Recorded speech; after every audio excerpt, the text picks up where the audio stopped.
বিদেশে থানকুনি পাতা ক্রিম পাস্তা সো বেশি ঝামেলা নেই। ইফতারের জন্য কিছু প্রিপারেশন নিয়ে রাখছে, পুরাটা কেটে নিচ্ছি। এখন হচ্ছে আমি খুলে ফেলবো এটা কিভাবে।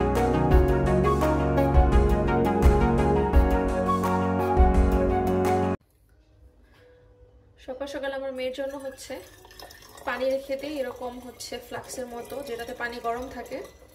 তো 12 ঘন্টার মতো পানি প্রায় গরম থাকে, আস্তে আস্তে ঠান্ডা হয়। তো আমি ওর জন্য হচ্ছে 2টা এরকম রেখে দিই, তাতে করে সারাদিনে আর পানি বারবার গরম না করলেও হয়। ওর দুধ বানানোর জন্য আর কি, রাত্রেও এভাবে করি, রাত্রে এরকম 2টা রেখে দিই, যতটুকু লাগে ইউজ করা হয়,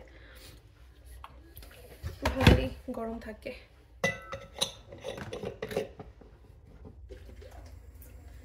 রিমের ফিডারগুলো দেওয়া হয়েছে, এখন এগুলো রেখে দিই।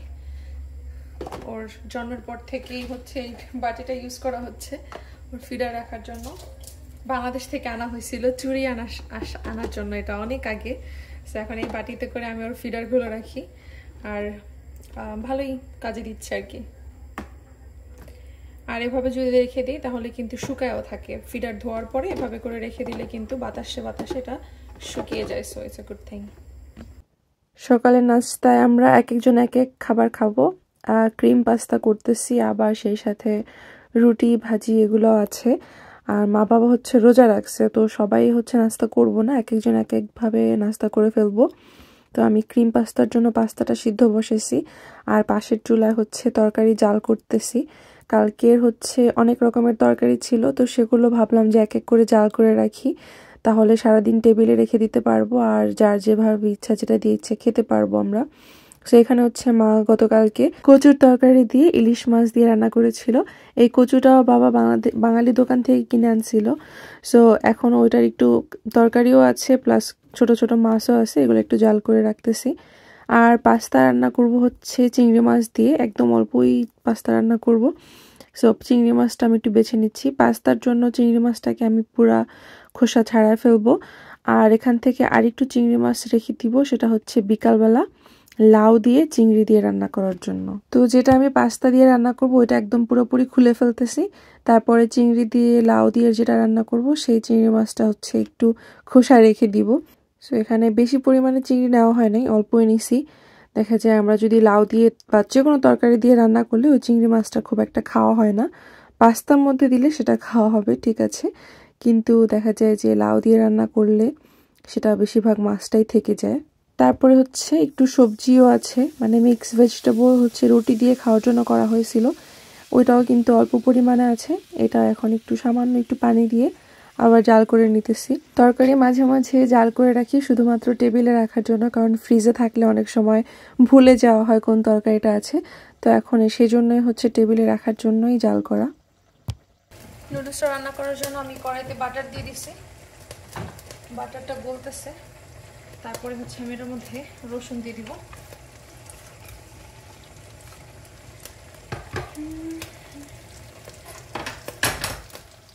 অন্য চুলে আমার হচ্ছে সবজিটা ভাজা হচ্ছে। রসুনটা একটু ভাজা হলে আমি চিংড়ি মাছটা ভাজবো তার মধ্যে।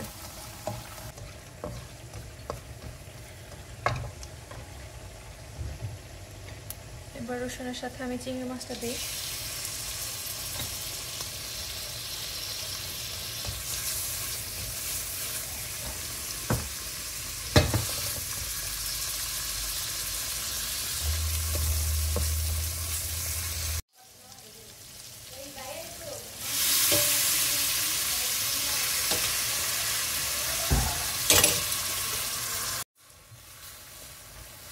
পাস্তা দিয়ে দিচ্ছি, এখন এটার মধ্যে একটু গোলমরিচের ক্রাশ করে দিই, এটা ফ্লেভারটা একটু ফ্রেশ ভালো লাগে। একটু আবার হচ্ছে গার্লিক গ্রানুলেটস দিতেছি, মানে ছোট গার্লিকের গুঁড়া, ফ্রেশটাও দিচ্ছি এটাও দিচ্ছি, দুইটা মিলে ভালো ঘ্রাণ আসবে। তো নেড়ে চেড়ে নিই। পরে হচ্ছে ক্রিম দিয়ে দিব, ক্রিম পাস্তা সো বেশি ঝামেলা না, একবারে দিলেই হয়ে যায়। আমার সবজিও জাল করা শেষ, এখন ক্রিম দিয়ে দিই।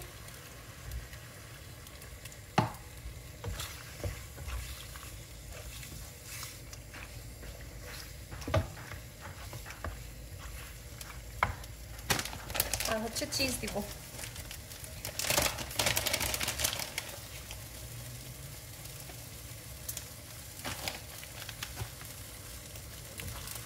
মানে ক্রিম আর চিজটা যখন এটার সাথে ভালো করে গরম হয়ে যাবে তখন এটা সার্ভ করব।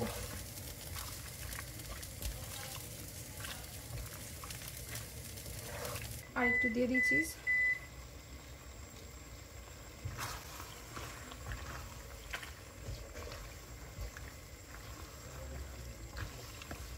তো হয়ে গেছে। একটু ঘন ডাল ছিল, ওইটাকে এখন একটু জাল করে ফেলি। আগের যা আর কি ফ্রিজে ছিল সবই জাল করতেছি একটু একটু করে। হয়ে গেছে।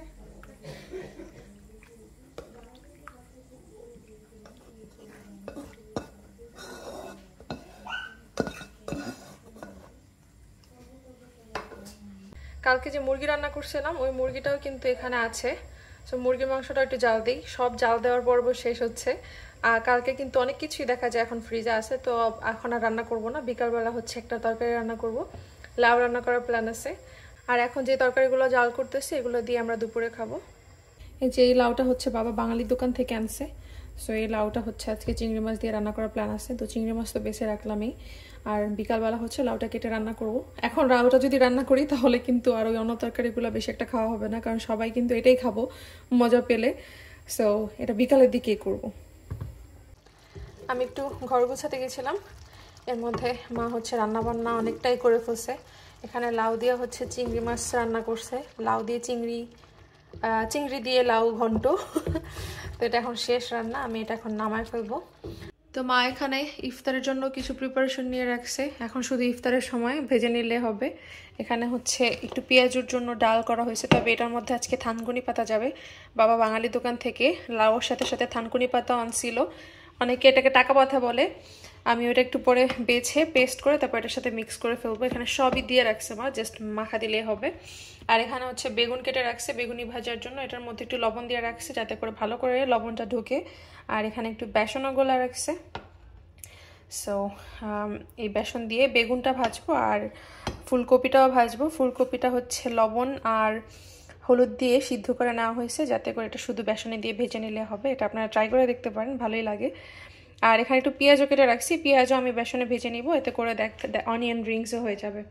সো এখানে কিন্তু অনেকটা প্রস্তুতি ডান, এখন আমি অন্য কিছু টুকটাক করি। আর হ্যাঁ, ছোলাও ভুনা করে ফেলছে, ছোলা দিয়ে হয়তো মুড়ি ভর্তা খাওয়া যাবে আজকে। রোজার সময় ইফতারে যেই খেজুর খেয়েছিলাম সেই খেজুর এখনও আছে। এই খেজুরটা একটা আঙ্কেল আনছিল আমাদের ইফতারে দাওয়াত দিয়েছিলাম তখন, এত বড় একটা প্যাকেট আনছে যে এখনও খেজুরগুলো আছে। আর খেজুরগুলো খুবই ভালো, দেখতেও কিন্তু খুব সুন্দর। আমি এখন এটাকে একটু ধুয়ে রাখি। এটা কিন্তু একটা ফল, দেখতে এটাকে বলা হচ্ছে গ্রেপ ফ্রুট, দেখতে জাম্বুরার মতো এবং ভিতরে মনে হয় যেটা জাম্বুরা, তবে একদম ছোট, মানে ছোট্ট ভার্সন। আর হচ্ছে জাম্বুরা না এটা। সো এটা হচ্ছে এটা টক টক খেতে। আজকে খুব একটা ফল নাই, যেগুলো আসছে সেগুলো আর কিভাবে কাটা না, অ্যাপল, তারপর হচ্ছে কলা, তারপরে এগুলো আছে আর কি এখনো, তো সেগুলো আর কি এখন কাটতেছি না। সো গ্রেপ ফ্রুটটা আমি কিভাবে কাটি আপনাদেরকে দেখাই। এভাবে করে গ্রেপ ফ্রুটটা কাটলে মানে দেখা যায় যে এটা কিন্তু জাম্বুরার মতো ওরকম খোলা যায় না, চাইলেও যদি আমি খুলি তাহলে কিন্তু খোলা যায় না, এই জন্য আমি হচ্ছে এভাবে ছুলে ফেলি। এভাবে করে খেলে আর কি বেশি ফালানোও যায় না, আবার হচ্ছে সুন্দর, মানে অনেক বেশি পাওয়া যায় আর কি, নষ্ট হয় কম। কারণ এটা যদি আমি জাম্বুরার মতো খুলতে যাই তখন এটা হচ্ছে একদম পানি ছেড়ে দেয়, একদম ভর্তা হয়ে যায়, কারণ এটা অনেক নরম, জাম্বুরার মতো অত বড় বড় বিচি না। সেই ফলটা কিন্তু খাওয়া আসলে স্বাস্থ্যের জন্য ভালো, অনেক হেলথ বেনিফিট আছে। আমি এটাকে একটু এখন এভাবে করে সাদা অংশগুলো ফেলে ছিলে নিতেছি। এটা একটু খুলে রাখি, এটা কি লবণ মরিচ দিয়ে খেলে ভালো লাগে, একটু টক টক, তাই পুরাটা কেটে নিচ্ছি। এখন হচ্ছে আমি খুলে ফেলবো। এটা কিভাবে খুলি দেখাই, যে এভাবে করে, জাম্বুরার মতো না দেখতে বলেন একদম, কিন্তু এটা কিন্তু অত শক্তপোক্ত না। এই যে মনে হয় যে এটা যদি জোরে চাপ লাগে তাহলে একদম পানি বের হয়ে যাবে, রস, এমনিতে অনেক রস বের হয় এটা খোলার সময়। আমি যতটুকু সম্ভব এই কালোটা ফেলে দিব, বাকিটা আর কি যতটুকু থাকে এগুলা খাওয়া যায়,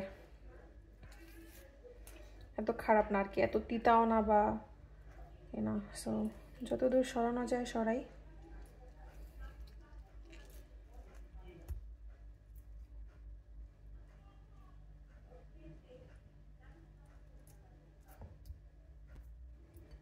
রিম কান্না করো কেন আম্মু? বাইরে যাবে নাকি?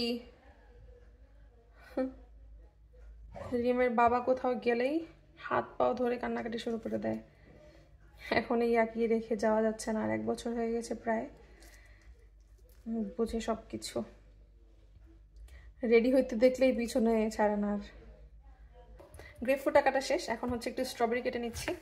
আজকে ফলের মধ্যে এগুলাই হচ্ছে আছে, আর তাছাড়া আপেল আছে। আপেলটা হচ্ছে খাওয়া হয় না ওইভাবে, কেউ খেতে ইচ্ছা করলে ওটা জাস্ট কেটে তারপর নিজে নিয়ে একটা খেয়ে ফেলে, এরকম কাটলে আর খাওয়া হয় না, কালো হয়ে যায়। বাট এই জন্য হচ্ছে এই ফলগুলো কাটতেছি। ইফতারে 2-1টা আইটেম ফল না থাকলে আসলে তো ভালো লাগে না। আজকে যদিও আনা হয় নাই, সো আমি এখন এগুলোই কেটে নিচ্ছি যেগুলো আছে।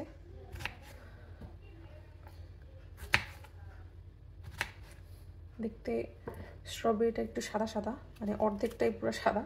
এখন স্ট্রবেরি সিজন চলে আসতেছে, একদিন স্ট্রবেরি বাগানে যেতে চাচ্ছি, মানে স্ট্রবেরি পিক আপ করতে। পিক ইউর ওন স্ট্রবেরিজ এরকম একটা কথা আছে, যে নিজেরা যায় খেতে ফার্মে, সেখানে যে স্ট্রবেরি বাগানে যে, বা অন্য ফলও আছে, শুধু স্ট্রবেরি না। আমার যে স্ট্রবেরি ভালো লাগে দেখে আমি বারবার ওইটার কথাই বলি। তবে স্ট্রবেরি, ব্লুবেরি, তারপরে রাসবেরি, অনেক কিছুই কিন্তু ওরকম পিক করা যায়। কোনো সময় যাই নাই, সবসময় ইন্টারনেটে ইউটিউবে দেখছি, বাট এবার দেখি যাওয়া যায় কিনা। হবে। এই যে বিদেশে থানকুনি পাতা, আমার মেয়ে ব্যথা পেয়েছে। আমার মেয়ে নিজে হাঁটতে পারে না, দৌড়াদৌড়ি করতেছে হচ্ছে কাপড় চোপড় নিয়ে, এই জন্য একটু পড়ে গেছে। যাই হোক, আমি এখন এই থানকুনি পাতাগুলোকে একটু বেছে নিব। এই যে, তারপর এটা হচ্ছে ডালের বড়ার মধ্যে দিব, থানকুনি পাতার বড়া হবে আর কি। পাতা বাছা হয়ে গেছে, এখন ভালো করে পানি দিয়ে এটাকে ধুয়ে তারপর হচ্ছে ব্লেন্ড করে নিব, তারপর পেঁয়াজের সাথে অ্যাড করে দিব।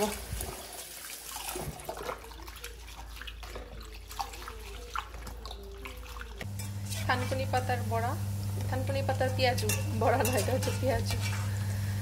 আচ্ছা, থানকুনি পাতার আর ডাল দিয়ে পেঁয়াজু, দেখি কেমন হয়। যেহেতু বিদেশি, এই দেশি ধনিয়া পাতা চাষ করা, হয়তো ওরকম লাগবে। সরি, ধনিয়া পাতা না, থানকুনি পাতা। হয়তো বাংলাদেশের মতো ওরকম ঘ্রাণ আসবে না, বা টেস্টটা ওরকম থাকবে না, বাট দেখি।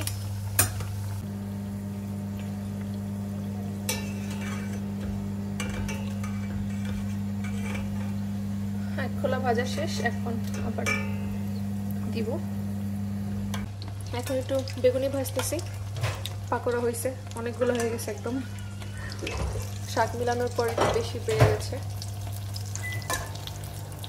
ইফতারের টুকটাক আইটেম সব রেডি হয়ে গেছে, বেশি কিছু আজকে আর অন্য বাড়তি কিছু করা হয় না আর কি, ভাজা পুরি ছাড়া। আর এই টুকটাক যে ফল কাটা হয়েছে সেগুলাই। এখন আনারস আর আম নিয়ে এসছে, বাট ওটা এখন কাটি নাই, এগুলো খাওয়া হোক। আর এই যে ছোলা, তারপর হচ্ছে সাবুদানা দিয়ে শরবত করছি। আর এই তো, এই আজকের ইফতার রেডি। এখনও সময় আছে, এখনও প্রায় 15 থেকে 20 মিনিটের মতো সময় আছে, এরপরে হচ্ছে সবাই ইফতার করবে। তো মুড়ি রাখি ছোলা দিয়ে খাওয়ার জন্য।